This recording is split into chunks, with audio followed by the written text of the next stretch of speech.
Muito bom dia a todos, então. Nós agradecemos a Deus pela oportunidade que Ele nos oferece. Nós estamos aqui novamente na Sociedade Colatinense dos Espíritas, falar sobre essa temática que é de grande importância para todos nós, já que todos nós somos espíritos momentaneamente encarnados e daqui a alguns anos estaremos do outro lado da vida, vibratoriamente falando.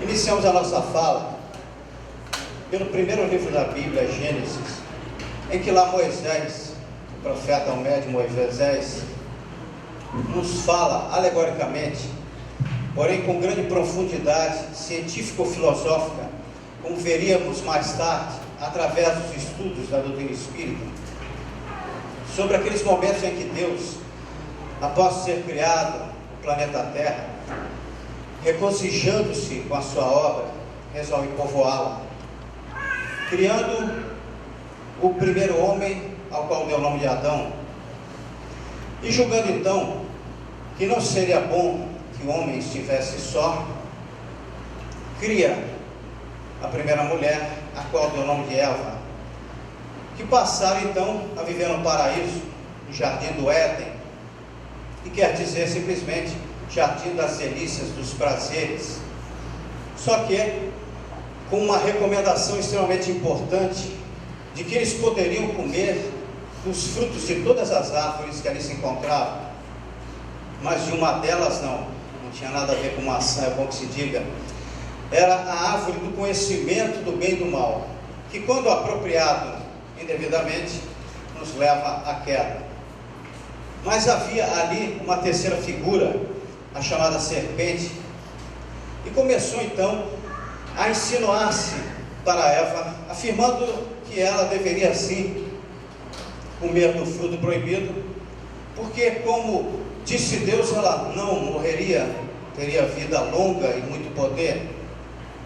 Eva então não consegue resistir às investidas da serpente e come do fruto da árvore do conhecimento do bem e do mal.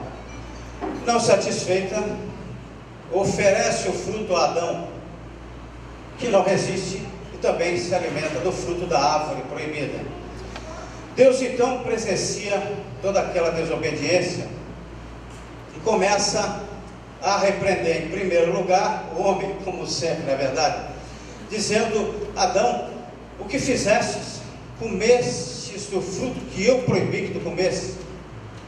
E Adão, como todo bom homem, coloca a culpa na mulher e textualmente diz: foi a mulher que me destes, que me ofereceu o fruto e eu comi. Eva não tinha outra mulher para colocar a culpa, responsabiliza a serpente e textualmente diz: a serpente me enganou, dizendo que eu teria vida longa ao comer o fruto e eu comi. Então Deus distribui as penalidades, em primeiro lugar para Adão e Eva, expulsando-os do paraíso, que para nós é uma concepção muito mais profunda, porque se trata da expulsão de uma falange de espíritos renitentes no mal, de um planeta que girava em torno dessa estrela chamada Capela, localizada a 40 anos-luz daqui. Ou seja, o processo da expulsão de espíritos que dificultavam a evolução de um determinado planeta. Pois bem, o que tem isso a ver com influência espiritual sobre nós? Simples. Deus, nessa passagem, representa todo o bem que nós almejamos fazer, que nos esforçamos para praticar, nem sempre conseguimos. Todo o bem que os prepostos de Deus, representantes de Deus, nossos guias espirituais, nos recomendam a praticar diariamente, e repito, nem sempre seguimos essas orientações. A humanidade está aqui representada justamente por Adão, a parcela masculina, Eva, a parcela feminina. Humanidade essa, todos nós aqui presentes, que temos lutado para seguir o bem, mas muitas vezes acabamos, durante a nossa trajetória evolutiva, seguindo o mal. A serpente representa Sataná ou Satanás, que simplesmente é aquele que se opõe, no caso, a Deus. representa a voz do mal, a voz dos espíritos que nos querem ver em queda, enfim, dos obsessores assim tecnicamente chamados. Ainda no Velho Testamento, nós encontramos uma passagem muito interessante acerca do rei da Babilônia, chamado Nabucodonosor, que teve um sonho que o assustou imensamente, e ele chamou todos os magos da Babilônia que não conseguiram interpretá-lo. Convoca então Daniel, um homem de Deus, para que pudesse interpretar o seu pesadelo, na verdade. E Daniel diz que, em virtude das atitudes nada compatíveis com a divindade, suas atitudes injustas e despóticas, Nabucodonosor, caso não se convertesse, ou seja, a oportunidade para produzir a sua reforma íntima, ele seria expulso do convívio dos homens para habitar dali a 1 ano, foi esse o tempo que lhe foi dado, com os animais. Pois bem, nenhuma reforma Nabucodonosor fez dentro de si mesmo, e 1 ano após aquele sonho, Nabucodonosor retira-se misteriosamente do seu palácio e vai habitar com os animais. Julgando-se um deles, cresceram-lhe os pelos, as unhas, passou a comer ervas como os bois, sendo molhado com o orvalho da noite. Depois de 7 tempos, 7 anos em outras traduções, 7 na Bíblia quer dizer plenitude, totalidade, tempo suficiente para a sua transformação, Nabucodonosor finalmente retorna ao seu palácio, desta vez disposto a governar com justeza, caridade e compaixão, atraindo para si presenças espirituais mais nobres. Na obra Libertação, a cargo da psicografia de Chico Xavier, André Luiz, fazendo menção a essa mesma passagem bíblica, nos fala sobre algo que ocorreu muitas vezes na história da humanidade, um fenômeno chamado zoantropia, que é um processo hipnótico pelo qual, tão forte, tão efetivo, que o desencarnado, numa ascensão sobre o encarnado, faz com que ele se sinta e se comporte como um verdadeiro animal. A questão 541 do Livro dos Espíritos nos fala sobre a ação dos espíritos, às vezes maléfica de alguns, benéfica de outros, em meio aos combates, em meio às guerras. Assistimos ao filme Nosso Lar, lemos o livro e nos recordamos daqueles momentos em que apelos são oferecidos pela espiritualidade a todos os circunstantes de todas as colônias espirituais na psicosfera do planeta Terra, para que dirigissem as suas preces fervorosas em direção à Terra, esse planeta, pois que nos encontrávamos naquela época na iminência da deflagração da Segunda Grande Guerra Mundial, e assim foi feito. Entretanto, os guias espirituais de André Luiz afirmam que aqueles esforços dignos e legítimos seriam inúteis, pois que à época a Terra se encontrava envolta em sombras pesadas, densas. Pois bem, interessante nos recordarmos de Auguste Kubitschek. Talvez esse nome não me seja muito familiar, mas ele foi talvez o único amigo da infância, da juventude de Adolf Hitler, a quem ele qualificava como sendo um jovem tímido, reticente e vacilante. Alguém perguntará: Hitler, tímido, reticente e vacilante? Entretanto, Kubitschek nos relata um momento em que Hitler apresentou-se a ele, e os senhores concordarão comigo, claramente tomado por uma entidade desencarnada. Kubitschek assim relata no seu livro essa passagem: um certo dia, Adolf segurou minhas mãos fortemente, com a pele ruborizada, os olhos esbugalhados, e começou a falar em tom vibrante. Era, abram aspas, como se uma outra pessoa estivesse a falar por ele. Expressões de Kubitschek. Não era absolutamente, complementa ele, o caso de alguém entusiasmado com as próprias palavras, não, porque eu percebia que ele próprio ouvia atônito e emocionado até as lágrimas, as palavras que jorravam de sua boca numa força primitiva, falando-lhe de uma missão gloriosa que no futuro a ele seria dada, conferida pelo povo alemão. De fato, Hitler foi instrumento de prova, de expiação para muitos seres humanos. E também os espíritos exercem influência, que são massas inumeráveis, sobre a natureza. Quem não se recorda daquela passagem bíblica no Evangelho, Mateus capítulo 8, versículo 23, em que Jesus se encontrava com seus discípulos e apóstolos em alto mar.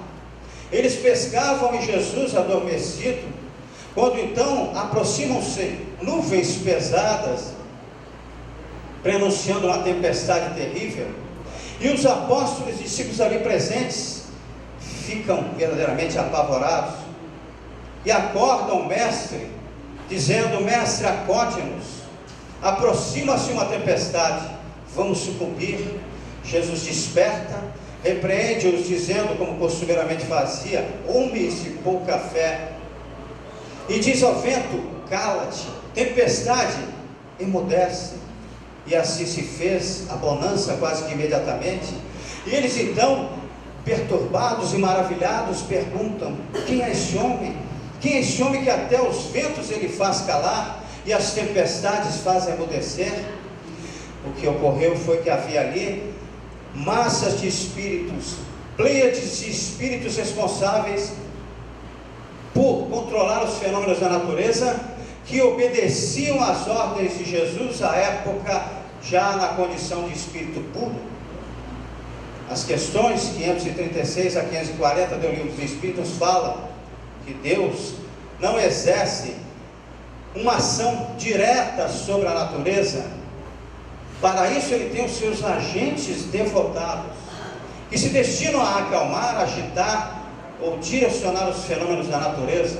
Nos dizem eles, por exemplo, que uma tempestade é produzida, dela participam centenas, milhares de espíritos, às vezes, uns, no caso de Jesus, para comandar, outros para executar essas ordens. Existe uma fundação muito interessante, de propósitos muito interessantes, dirigida pela médium Adelaide Escritório, chamada Fundação Cacique Cobra Coral. Começa a falar em cacique, em caboclo, em preto velho, os espíritos às vezes torcem o nariz, mas não é bem assim. Essa fundação tem um propósito muito interessante, que é de amenizar as intempéries, os fenômenos da natureza. Se destina, textualmente falando no estatuto, a oferecer assessoria espiritual meteorológica. Já ouviram falar nesse negócio?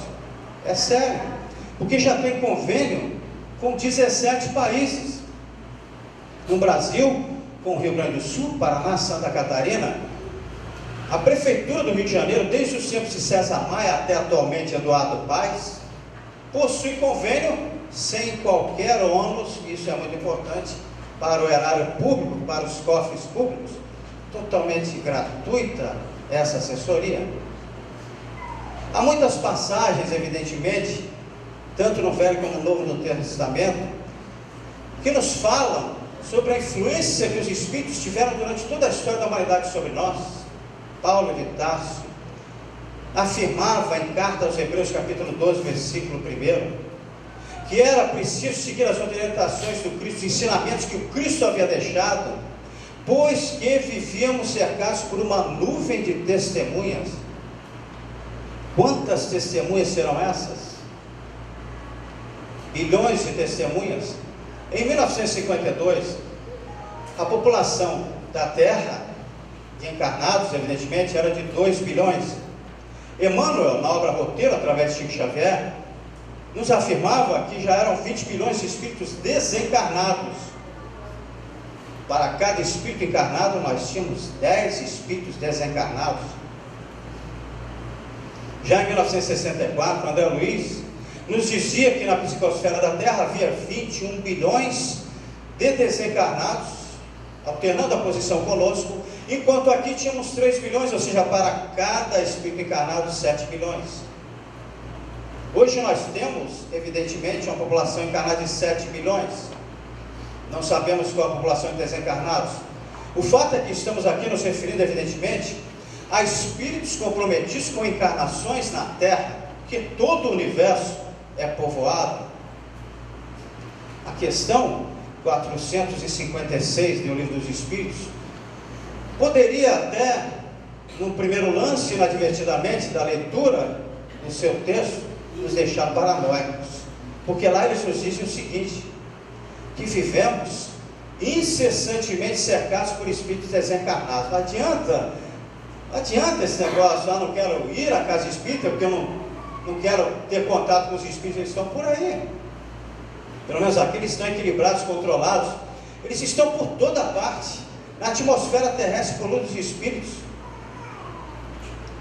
O problema é que os espíritos, dizem eles, só dirigem a sua atenção para aquilo que lhes causa atração. Então o problema está em não atrair a atenção dos espíritos, cuja atenção não queremos atrair. A questão 459 nos diz mais que vivemos de maneira ordinária, conduzidos pelos espíritos de ordinário, são eles que nos dirigem. Alguém dirá, então eu sou um fantoche nas mãos dos espíritos? Absolutamente. Nós somos detentores desse inexpugnável instrumento de progresso que se chama livre-arbítrio. Seguimos as orientações que queremos seguir, para o bem ou para o mal. Nós sempre escolhemos. Mas já repararam uma coisa interessante? No dia a dia, quando nós temos uma boa ideia, tive uma boa ideia, na verdade, e quando a ideia ruim nossa recebeu influência negativa, passou o obsessor por aqui. A ideia boa nunca é dos espíritos protetores, é a nossa. A ruim nossa, vou procurar uma casa espírita. Mas prestem atenção que não é pelo fato de termos sentido uma influência pesada, negativa, um ódio repentino, um desequilíbrio momentâneo, que devemos nos considerar tecnicamente perseguidos pelos espíritos. O problema está quando essa influência torna-se persistente, sistemática, sendo negativa, configurando assim uma influenciação que ocorre em diversos graus. Por exemplo, Kardec considerou a ideia de uma obsessão simples.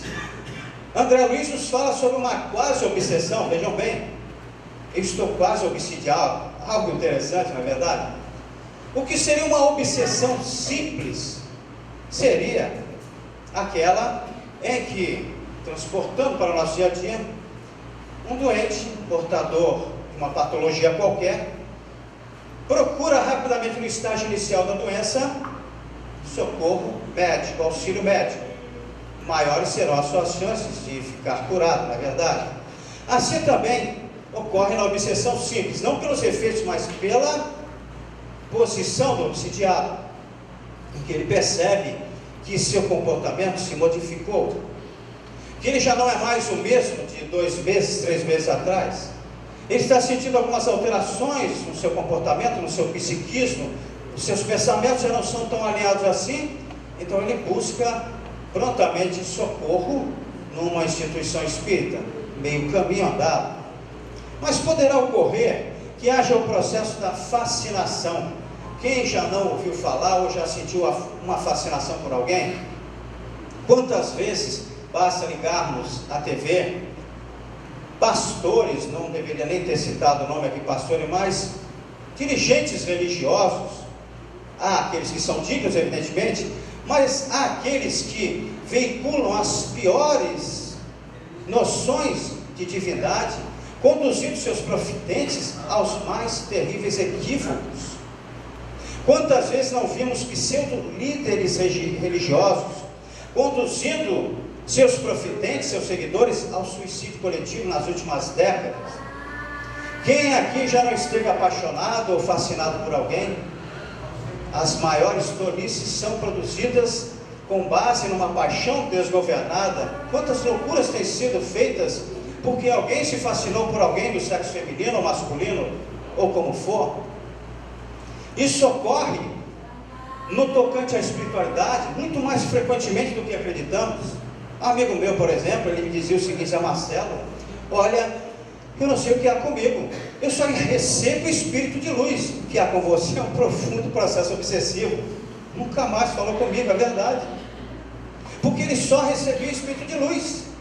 Olhem só o processo de fascinação. E os espíritos por ele emitiam pareceres absurdos. Por isso nós temos visto hoje em dia verdadeiros absurdos sendo veiculados em nome da doutrina espírita. Fascinação. Não há como, nesse caso, o encarnado raciocinar plenamente.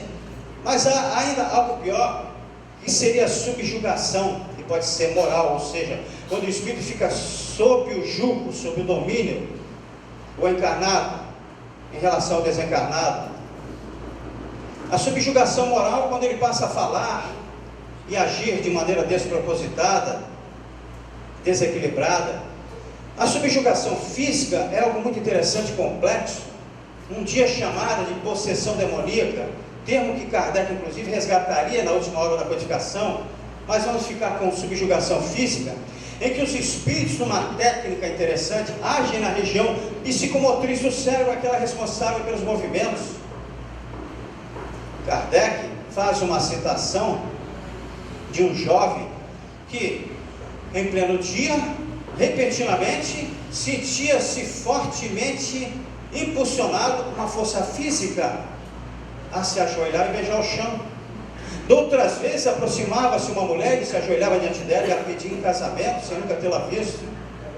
Na obra Loucura e Obsessão, Manuel Filomeno de Miranda Espírito, através da psicografia de Divaldo Franco, nos relata uma contenda entre dois homens de idade avançada, frágeis fisicamente, mas um deles tinha uma certa sensibilidade mediúnica, e então é envolto pelas sombras que multiplicam-lhe as forças físicas, fazendo com que ele se projete com uma lâmina contra o seu adversário, tirando-lhe a vida.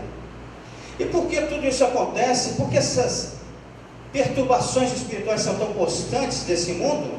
Nós temos um hábito de dizer que tudo que nos acontece hoje é da vida anterior. Às vezes é.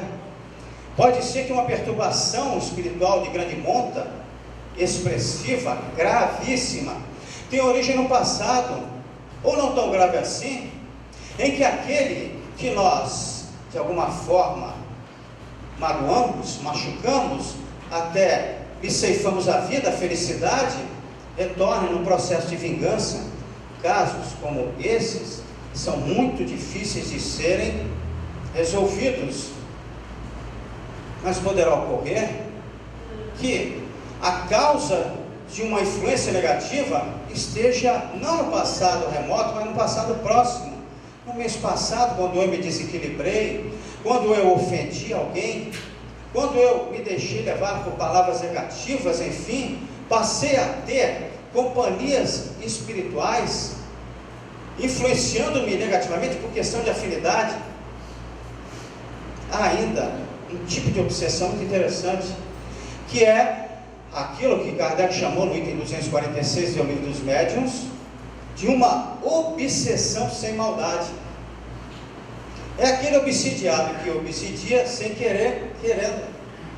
Ele não tem a intenção de fazê-lo. Quantas vezes nas reuniões mediúnicas, pais se comunicavam através dos médiuns, dizendo: agora estou protegendo as minhas filhas desencarnados. Mas acontece que as filhas começavam a se alimentarem mal, a dormirem mal, a sentir uma saudade mórbida do pai ou da mãe, no caso. O que ocorria então é que eles queriam ser protetores dos seus filhos, como quando estavam encarnados, mas não tinham a devida condição, não tinham o devido preparo, e passavam a perturbar os filhos sem ter a intenção de fazê-lo. Quantas vezes também já entramos em contato mediúnico com mulheres apaixonadas, sentimento bom, mas que partiram e relutaram ardentemente em abandonar os seus maridos, que aqui ficaram, e vice-versa. Maridos que dizem, pronome possessivo, minha esposa. E então era difícil fazer com que eles se desligassem. Vejam bem, obsessão sem maldade. Há também aqueles que perturbam, como temos na terra, pelo simples prazer de perturbar, sem que haja nenhuma ligação no passado ou no presente. Há espíritos que necessitam perturbar os outros. Nós vemos isso aqui diariamente no nosso planeta. Kardec conversava com um desses espíritos que perturbava um jovem de inteligência não muito avançada, e na Sociedade Parisiense de Estudos Espíritas, Kardec lhe pergunta: por que você perturba esse jovem tanto assim? E ele simplesmente respondeu: sinto uma imensa vontade de perturbar alguém. Uma pessoa inteligente me repeliria. Uno-me a alguém que não me opõe nenhuma virtude. Pronto, aí está a chave, a palavra base para nos libertarmos de más influências espirituais. Opormos virtudes àquele que nos quer mal, desencarnado ou encarnado. Praticarmos o bem, a caridade, fora da qual não há salvação. Porque nós costumamos dizer, o dia tem 24 horas, mas não temos tempo para fazer uma prece ao sair de casa. Será que fazemos isso, todos nós? Uma prece? Um amigo meu faz prece escovando os dentes, descendo o elevador. Quando ele se esquece, vai dirigindo, fazendo prece. Menos mal. Mas não é bem assim. E ele dizia: os espíritos sabem a hora que eu vou sair. Ele é espírita. A ideia não é essa. A prece é para fortalecer o vínculo entre nós e os nossos irmãos desencarnados. Nossa semana tem 7 dias. Quantas dificuldades nós colocamos para não fazer o culto semanal do Evangelho no lar, da prece em família? Meia hora já é suficiente. Meia hora durante 7 dias, vejam bem, é tão pouco. Se você mora no edifício, todo o prédio será beneficiado. Se mora numa rua, numa casa, toda a rua, todo o quarteirão. É o grande momento, como nos diz Joana de Ângeles, em que nós temos a possibilidade de abrir portas e janelas dos nossos lares para Jesus entrar. Vejam bem o que seja isso. Como se processa uma influência espiritual? Às vezes da maneira mais simples. Somos todos médios em maior ou menor grau, já nos diz Kardec na introdução do livro dos médios. Basta que alguém até encarnado se aproxime de nós, tocando o nosso campo magnético, para nos sentirmos melhores ou piores, não é verdade? Já tiveram essa experiência? Assim também ocorre quando um desencarnado em sofrimento, em angústia, em desespero, se aproxima de nós.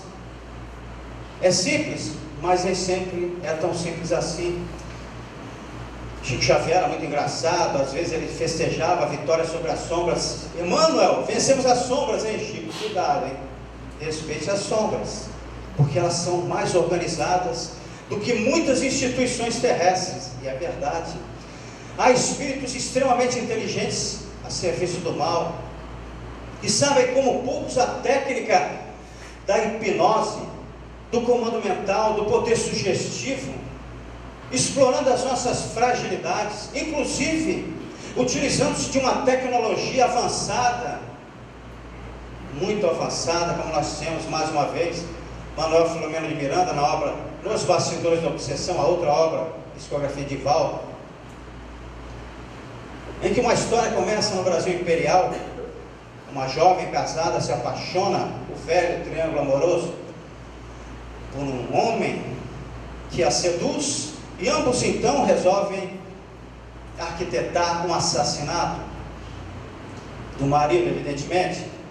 Ele é assassinado, ela tem uma vida miserável, acaba morrendo na sarjeta porque o amante a abandona. Enfim, ela retorna no Brasil, desta feita no corpo masculino. Uma das causas, preste bem atenção nisso, da homossexualidade.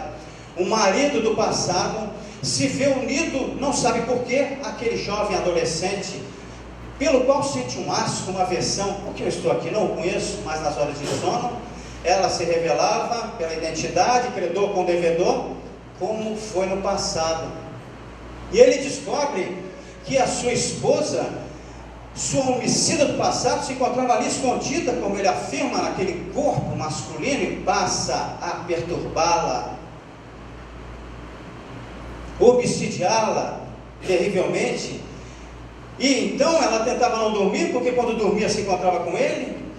Ele a toma, a leva hipnoticamente, porque ela devia, ele sabia, para uma região das sombras, comandada por um tal de Dr. Teofrastos.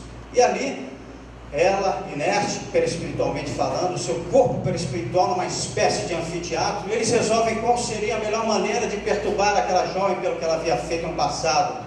Resolveram então implantar na área cerebral, no perispírito correspondente à audição, uma célula fotoelétrica gravada, que faria com que ela ouvisse durante 24 horas comandos mentais tais quais: Max, suicide-se, Max, suicide-se. Imagine isso 24 horas por dia, é de enlouquecer.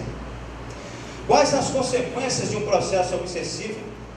Como vimos, podemos nos portar como quase obsidiados nas expressões de André Luiz. Um momento de discussão no trabalho, em casa, um momento de desequilíbrio, mas pode ser que isso leve 1 mês, 2 meses, pode ser que perdure uma vida inteira, tudo dependendo do nosso comodismo. Pode ser que leve à morte, sim. Certa feita, Bezerra de Menezes atendeu uma jovem arqueada, com a face deformada, sobre ela, espiritualmente, o marido traído e assassinado. Mais um caso. Ali naquele momento, ele pergunta o segredo da meditação aos espíritos, o que poderia ser feito por aquela jovem. Recebeu um angustiante silêncio, ou seja, nada. Alguns meses depois, ela desencarnaria pela gravidade do processo obsessivo, sim, mas também, principalmente pelas suas atitudes do passado, aliadas ao comodismo do presente. E o que pode a doutrina espírita fazer por nós nesse sentido? Muito.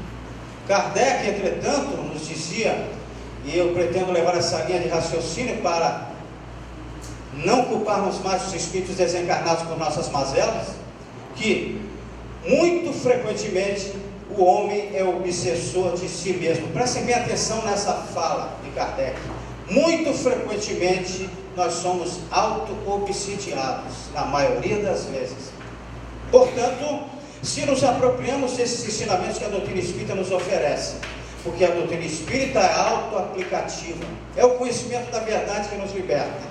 Se levamos a termo esses ensinamentos maravilhosos, se os praticamos em algum grau, nos melhoramos, nos libertamos, estará feita a autodesobsessão.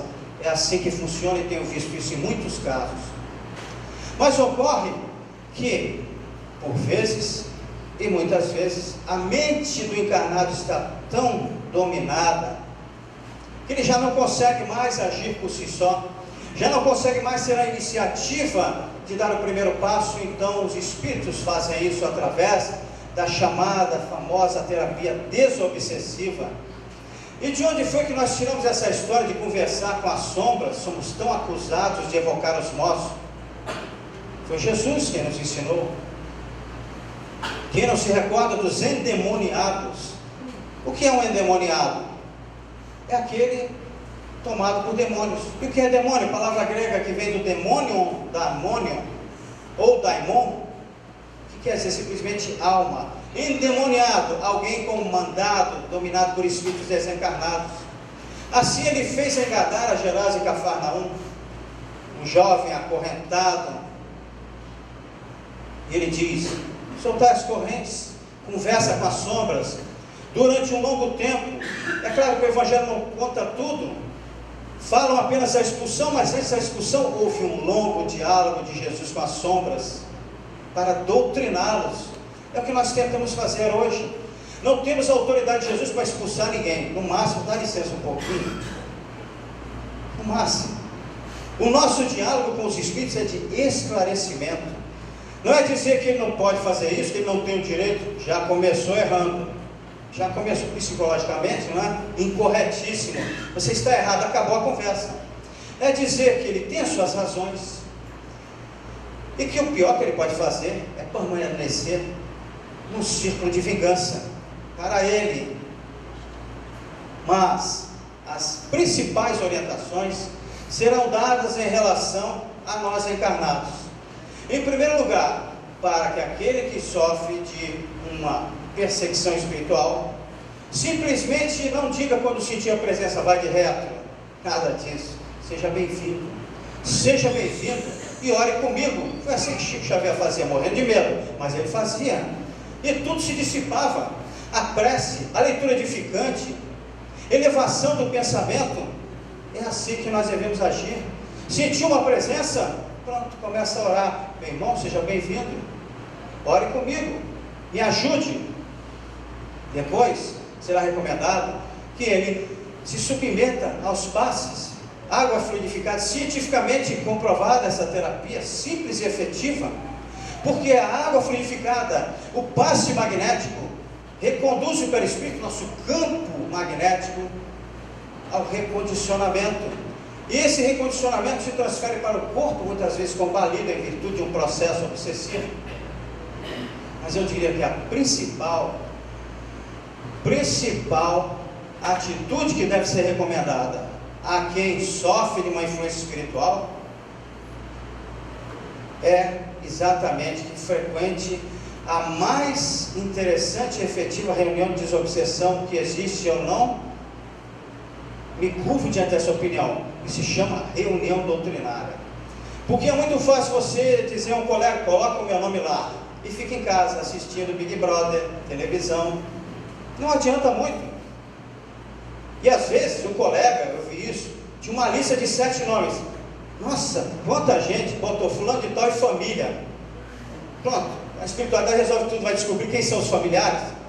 Interessante é que nós estejamos aqui, porque o espírito obsessor não aguenta 50 minutos de palestra, mas não aguenta mesmo, porque isso enfraquece. Ou, em muitos casos, como já vimos nas reuniões mediúnicas, eles passaram a gostar e se tornaram adeptos do espiritismo. Então não há melhor reunião de desobsessão que essa, porque médium nenhum, equipe espiritual nenhuma tem a capacidade de tirar espíritos das suas costas. Já repara quando a gente acha que sempre os espíritos vêm pelas costas? Isso tem em toda parte. Isso é com você. E qual é o próximo passo? A próxima orientação que deve ser dada, que ele deixe de praticar os mesmos hábitos que resultaram no processo obsessivo. Senão não tem jeito, porque desobsessão é mudança de hábitos. Mude de companhias que você viverá melhor e mais feliz. Mudança de hábitos, porque a reincidência de um processo obsessivo costuma ser mais grave do que o primeiro caso. Até na lei humana é assim, é reincidente, está perdido. Enfim, lá no Evangelho de Jesus, nós temos uma passagem impressionantemente atual, em que Jesus nos fala exatamente sobre isso, sobre o agravamento da obsessão decorrente da reforma íntima que se deixou de fazer. O título dessa passagem é Estratégia do Satanás, repito, de se ter nada daquele que se opõe. Nós podemos dizer estratégia do obsessor, que ele diz o seguinte, abram aspas: quando o espírito imundo sai do homem, ele anda por lugares ermos procurando abrigo, e não encontrando diz, voltarei para a minha casa de onde saiu. E para lá retornando, leva consigo outros 7 espíritos piores do que ele, que ali passam a habitar, porque a encontraram varrida, vazia e ornamentada. Então, o último estado desse homem é pior do que o primeiro. Que perfeição! O que é o espírito imundo? É o espírito impuro, o espírito que não perdoa, o espírito vingativo, ou simplesmente o espírito que perturba por prazer, ou outro que procura nos vampirizar as energias diariamente, que não evoluiu, que permanece nos círculos de baixa vibração. O que é a casa a que se refere a passagem? É a nossa mente. Nossa mente é a casa a que ele se refere, a nossa casa mental, que eles encontraram vazia, varrida e ornamentada. Varrida e ornamentada em decorrência do trabalho desobsessivo que foi feito, mas não pode permanecer vazia, porque, como nos diz o dito popular, mente vazia, oficina do maligno. E então, complementam, depois que aqueles 7 espíritos, ou seja, todos os espíritos que ele encontrou pelo caminho foram até lá, o último estado daquele homem é pior do que o primeiro, ou seja, é moleza. Vamos lá, vamos voltar, porque eu já conheço, e leva outros 7 espíritos que passam a habitar a mente do obsidiado, em decorrência da reforma íntima que ele deixou de fazer. Não há tarefa desobsessiva que pegue os espíritos que te perturbam e os jogue em algum lugar de onde eles não possam sair jamais. E o que fazer então para nos desvencilharmos? Qual é a profilaxia? Qual a medida preventiva mais efetiva? São muitas, não é verdade? Já nos diz a doutrina espírita: fora da caridade não há salvação, fora da caridade não há desobsessão, fora da caridade não há evolução espiritual. A prática da virtude, a virtude que deve se opor ao mal, no nosso dia a dia, de preocupação com o nosso próximo, de amor, de respeito, no trabalho, em casa, onde quer que estejamos, para que assim elevemos os nossos padrões mentais. Essa passagem que citamos está em Mateus capítulo 12, versículo 43. Mas existe uma outra que é o remédio para a obsessão. Remédio contra a obsessão está em Lucas capítulo 21, versículo 36 e seguintes, em que Jesus nos dá uma receita tão simples como os espíritos puros sabiam fazer. Receitas simples que guardam grandes ensinamentos. Vigiai, pois a todo momento orando. Puxa, como nós repetimos essa fala de Jesus, não é verdade? Vigiar. Mas vigiar o que? Os pensamentos. Paulo de Tarso, na sua carta aos Tessalonicenses, capítulo 5, versículo 21, dizia: examinai todas as coisas e retende o que é bom. Pensamentos chegam a nós de uma maneira frenética, não adianta dizer não pensar. Isso não existe. Você vai receber pensamentos que são seus, os seus arquivos mentais, vai receber pensamentos extrafísicos, e o problema não é esse. O problema é vigiar a qualidade desses pensamentos. Não importa se é meu, se é do outro, a qualidade, se ele nos convém. Por isso precisamos vigiar. Por essa razão, André Luiz, na obra Mecanismos da Mediunidade, nos diz que enquanto encarnados, estaremos, vejam bem a força dessa expressão, constantemente imersos numa selva de pensamentos heterogêneos, na maioria das vezes nocivos. Os pensamentos que foram emitidos há 40 anos, ainda estão por aqui como ondas de rádio, que foram emitidas há mais de 50 anos, vejam bem. Vigiar os pensamentos significa ponderar sobre a sua pertinência, se ele nos convém. Avaliar se devemos rechaçá-lo ou fortalecê-lo. Orando, não há nada melhor do que uma prece. Uma prece, uma oração do coração, repetida no íntimo da alma. Nós entramos em contato direto com Deus, elevamos padrões vibratórios e naturalmente, quem liga na Gazeta FM não pega tribuna. Tudo é uma questão de vibração. Nos afastamos das vibrações inferiores, sem dúvida alguma.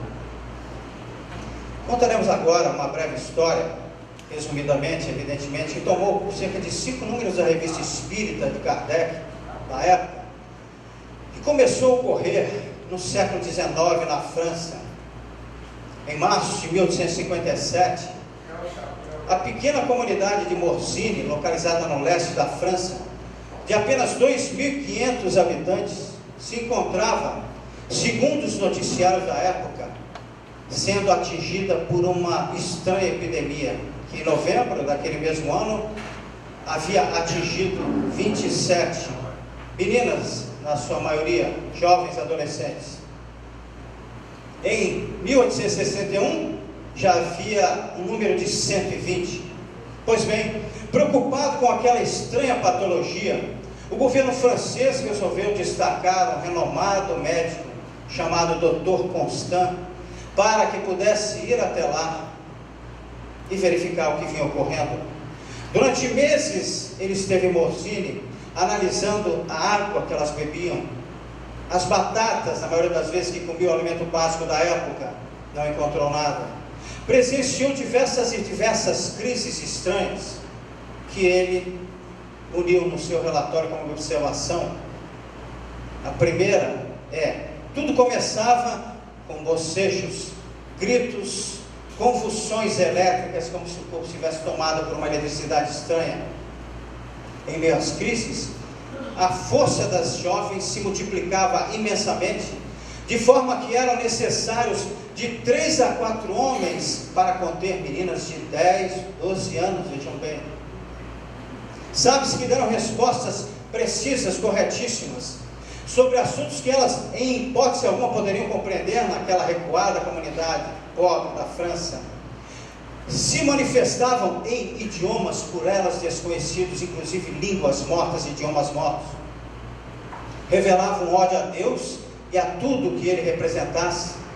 Ao final da manifestação, não se recordavam de absolutamente nada.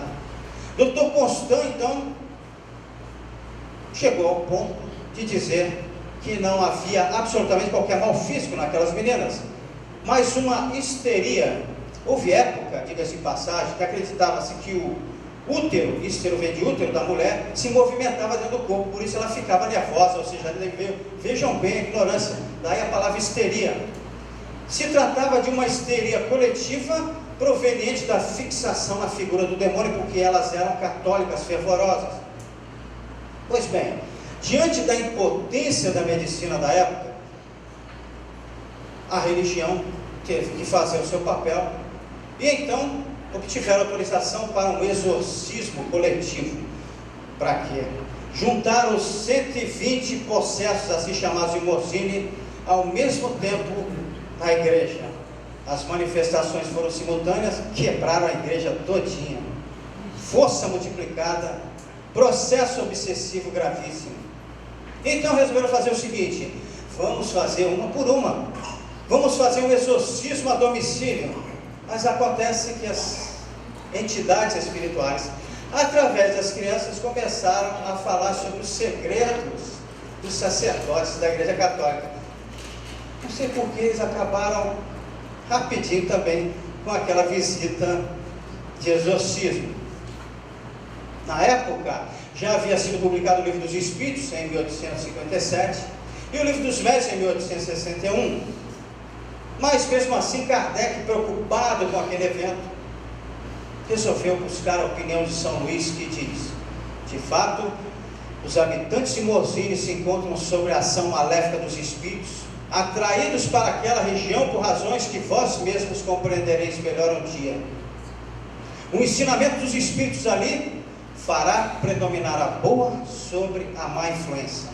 Ao atrair os espíritos curadores e consoladores, deles afastará os maus espíritos. E complementam afirmando uma frase que devemos refletir a semana inteira: se todos os homens fossem bons, os maus espíritos deles se afastariam por não poderem induzi-los ao mal.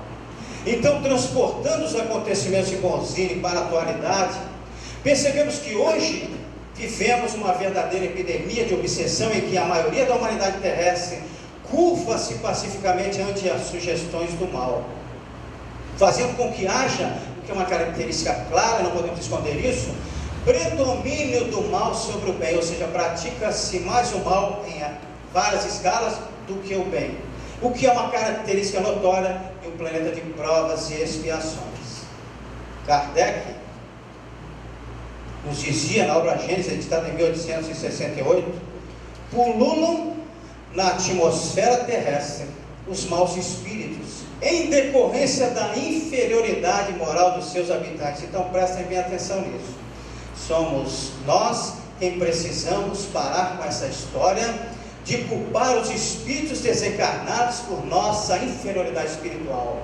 E isso acontece ainda no meio espírita. Por quê? Porque talvez essa seja a primeira encarnação em que estejamos sendo espíritas. E durante muito tempo, no nosso imaginário judaico-cristão, acreditávamos na figura do diabo, do demônio, que nos influenciavam negativamente a nossa revelia. Não, processo obsessivo é um processo bilateral. Precisamos então corrigir as nossas falhas. Somos nós e com os nossos pensamentos em desalinho, as nossas atitudes desequilibradas, nossos sentimentos inferiores, nossos pensamentos destrambelhados, que atraímos para o nosso convívio espíritos também em desequilíbrio. Em última fala, é exatamente isso. Por fim, chegamos à conclusão que somente haveremos de nos libertar de todo o mal que nos rodeia, no dia talvez ainda remoto, quando houvermos debelado todo o mal que ainda habita as nossas almas, todo o mal que ainda contamina os nossos corações. E nesse sentido, desfrutamos diariamente, ainda que não nos apercebamos disso, da companhia inequívoca e benévola dos nossos companheiros espirituais, que nos fortalecem nos momentos de fraqueza e que se regozijam com as nossas vitórias. Muito obrigado a todos e até uma próxima oportunidade, se Deus quiser.